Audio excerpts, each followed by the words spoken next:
السلام عليكم. الاهلي بطل السوبر الافريقي على حساب الزمالك في كرة اليد، وخوان كارلوس بيعطي الضوء الاخضر للاستغناء عن سامسون، ومهاجم جزائري يدخل اهتمامات نادي الزمالك. بس صلى على النبي عليه الصلاة والسلام في الاول. ولو انت مش مشترك في القناة تنزل تشترك في القناة وتفعل زر الجرس وتعمل لايك. الف مبروك للنادي الاهلي الفوز بالسوبر الافريقي لكرة اليد.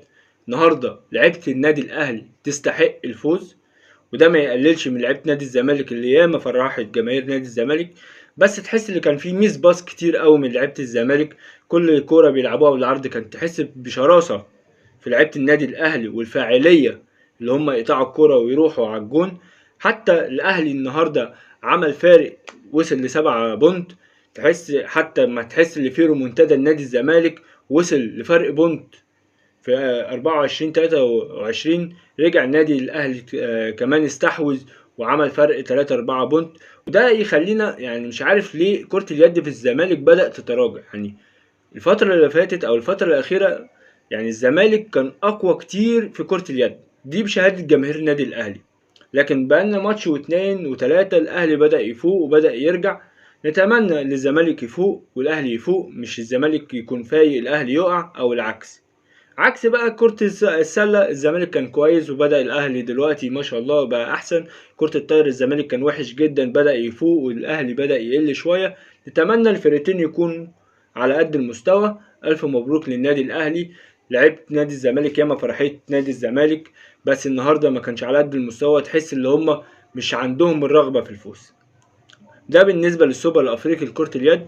اما هنيجي بقى عن استغناء سامسون، انا شايف هيكون ظلم لو استغنينا عن سامسون في الفترة دي.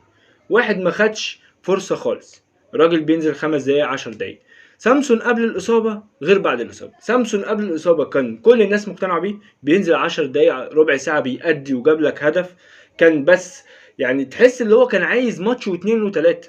لكن قدر الله واتصاب، رجع بعد الإصابة وزنه زايد، اللعيب مش مركز، حتى ما خدش فرصة ياخد 5 دقايق 10 دقايق. فأتمنى عدم الاستغناء عن سامسون غير لما ياخد فرصته. كنا كلنا عايزين نمشي إبراهيم نضاي، الراجل لما خد فرصته بقى يلعب أساسي. مش عايزين نستعجل وخلاص، الراجل كان ماشي كويس قبل الإصابة.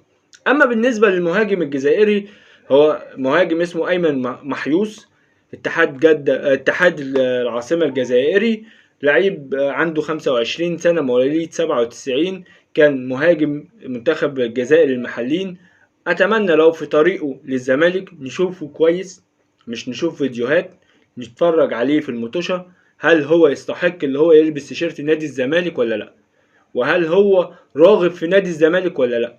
وأتمنى لو اللعيب كويس نشتغل عليه صح، يعني نمشي في الطرق الشرعية صح، نسبق الأهلي فيه، ما يكونش هو كويس والأهلي نلاقيه هو اللي دخل وخده. وده ما يقللش من النادي الأهلي على فكرة، أي نادي بيلعب لمصلحته. أنا أما أشوف لعيب كويس والأهلي شايف لعيب كويس، الأفضل يعني الأحسن اللي هياخد اللعيب، اللي عايز فرقته تنجح اللي هيجري ياخد اللعيب. ما أنا مش هسيبهولك. زي ما حصل مع القندوسي كان الزمالك عايزه الاهلي خده، زي ما حصل مع مروان عطيه الزمالك كان عايزه الاهلي خده.